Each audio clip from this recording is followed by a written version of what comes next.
After graduating, I had been extended many job opportunities in various fields of sales. In the midst of all the real-world business moments, all I kept asking God was, God, I want you to make me a great leader and a person of influence.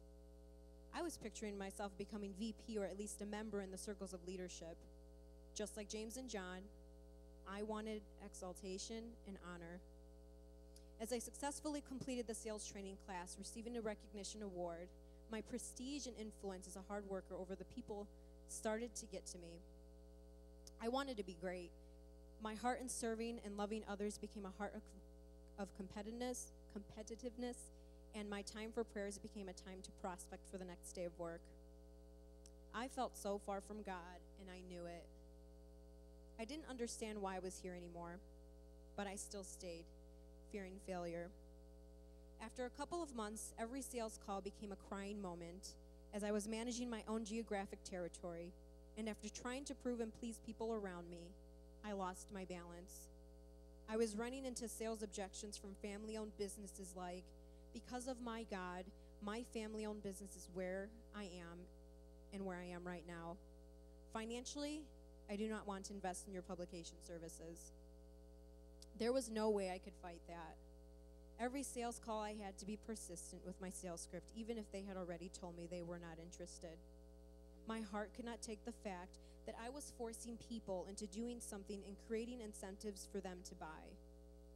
Personality-wise, for me, I couldn't take it, and I was suffering inside so bad I never thought I would get like this.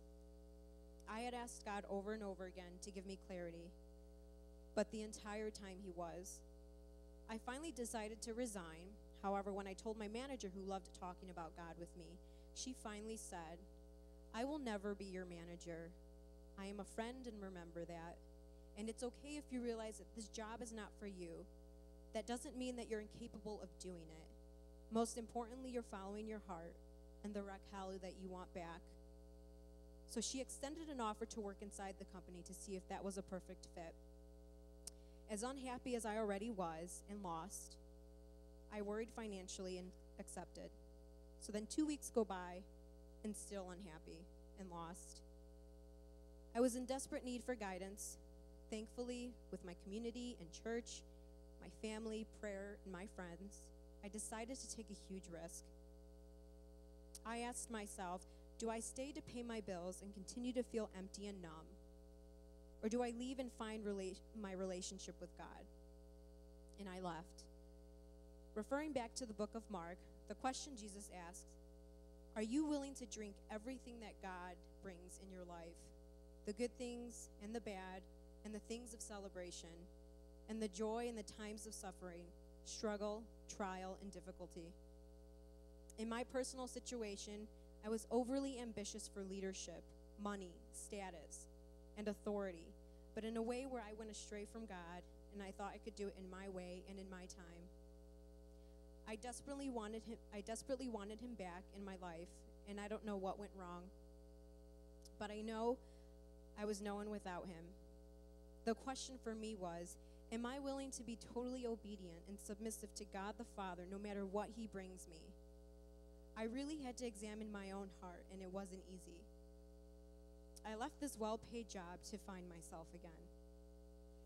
Currently unemployed and looking for a new job, not collecting unemployment, but thankful to have my family's house to live in, and money saved for next month's bills, friends who are helping me out no matter what. Even when we don't understand, God patiently guides us to the truth and helps us grow. Through Jesus' patient love, eventually James and John came to understand that Jesus' kingdom was about humility and surrendering one's will completely to Jesus in obedience, even if it involved suffering. I still wonder what's going to be my process into developing into a spiritual leader or a person of influence, but God's taking the wheel for this new journey.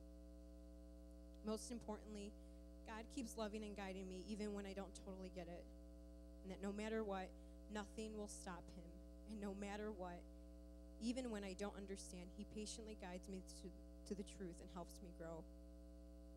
Through this whole process, I've learned that despite my mistakes and inability to see the whole picture, God has always sought me out, and I know he will continue to pursue me, no matter what. Praise God. Thank you.